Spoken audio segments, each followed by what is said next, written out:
भोजपुरी के सुपरस्टार खेसारी लाल यादव तो आप लोग जानते होंगे।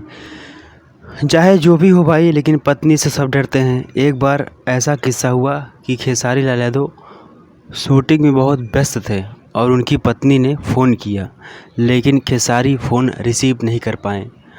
उसके बाद उनकी पत्नी ने इतना उनसे गुस्सा हो गई कि खेसारी को जाकर घर पे मनाना पड़ा। जी हाँ, क्योंकि खेसारी लाल यादव अपनी पत्नी से बहुत प्यार करते हैं और बहुत मानते हैं। खेसारी लाल यादव जी अभी हाल ही में इंटरव्यू जब दे रहे थे तो उन्होंने बताया था कि जब मैं फिल्म में शूटिंग में व्यस्त था तो मेरी वाइफ मेरे पास कॉल की थी और मैं नहीं उठा पाया था, और उसने मुझसे बात तक नहीं किया 3 दिन तक।